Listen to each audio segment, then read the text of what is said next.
तो नरेंद्र मोदी का पूरा गेम प्लान यही है कि नेशनल पार्टीज रहें और दूसरे तमाम रीजनल पार्टीज, छोटे पार्टीज हमेशा के लिए खत्म हो जाएं।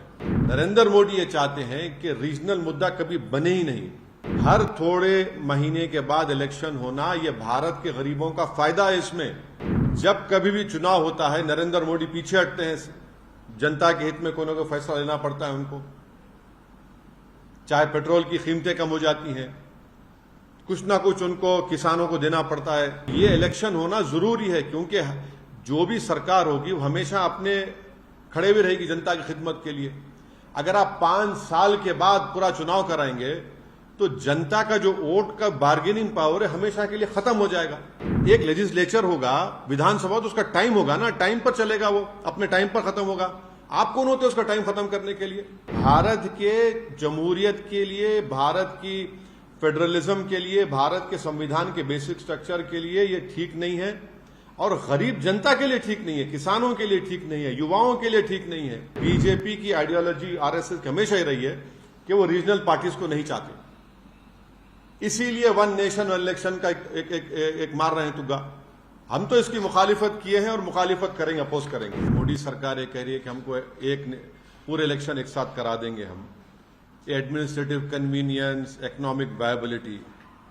तो अगर कॉन्स्टिट्यूशनल रिक्वायरमेंट्स अगर फाइनेंशियल और एडमिनिस्ट्रेटिव कंसिडरेशंस पे होगा तो ये तो अलग कॉन्सिक्वेंसेस होंगे, इसके एब्सर्ड कॉन्सिक्वेंसेस होंगे। तो फिर अगर आप ये बोलेंगे भाई सिविल सर्विस काम नहीं कर रहा है, पुलिस काम नहीं कर रही है, निकाल दो। जुडिशरी में बहुत से केसेस पेंडिंग है, जुडिशरी को बंद कर दो।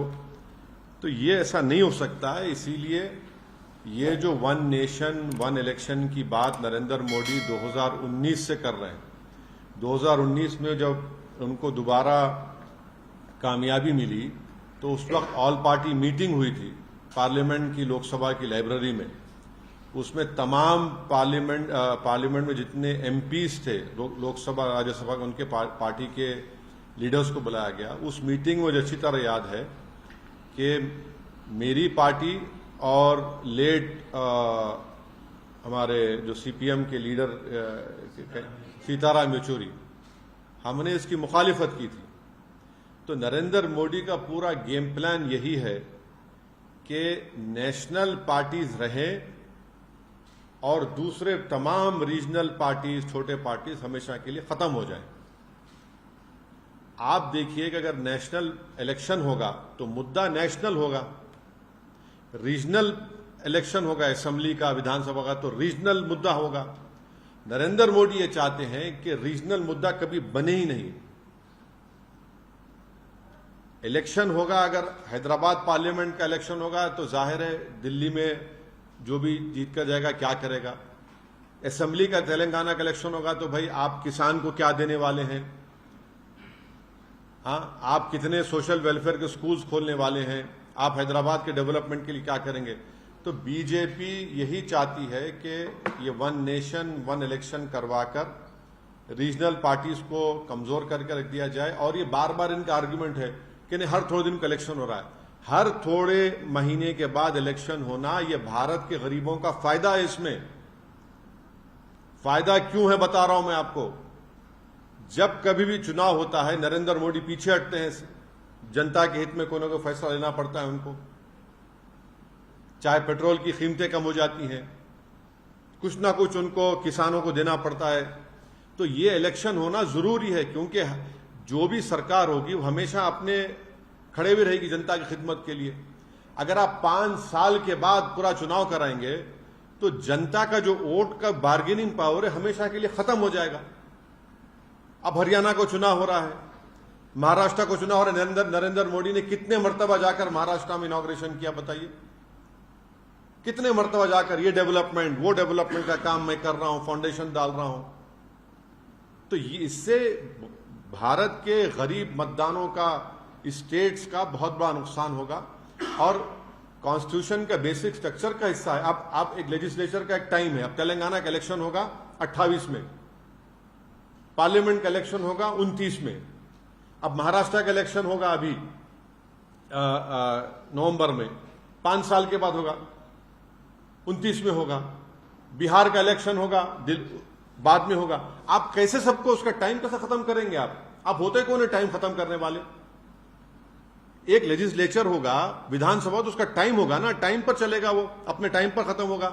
आप कौन होते उसका टाइम खत्म करने के लिए? अब जीएचएमसी का है, अब उसका टेन्योर खत्म होने वाला है, आप बोलेंगे नहीं हम एक साथ कैसे कराएंगे? आप क्यों कराएंगे? अच्छा, बीच में अगर सरकार गिर गई, क्या करेंगे आप? फिर क्या करेंगे आप? तो ये भारत के जमहूरियत के लिए, भारत की फेडरलिज्म के लिए, भारत के संविधान के बेसिक स्ट्रक्चर के लिए ये ठीक नहीं है, और गरीब जनता के लिए ठीक नहीं है, किसानों के लिए ठीक नहीं है, युवाओं के लिए ठीक नहीं है।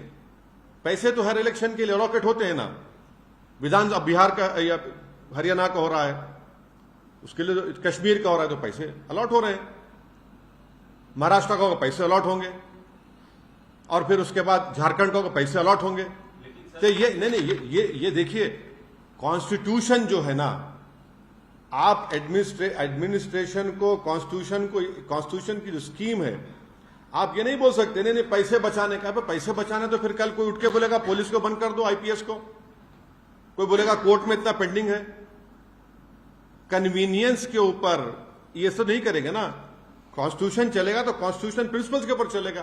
तो बेसिकली नरेंद्र मोदी सिर्फ, क्योंकि बीजेपी की आइडियोलॉजी आरएसएस की हमेशा ही रही है कि वो रीजनल पार्टीज को नहीं चाहते, इसीलिए वन नेशन वन इलेक्शन का एक मार रहे हैं तुग्गा। हम तो इसकी मुखालिफत किए हैं और मुखालिफत करेंगे, अपोज करेंगे।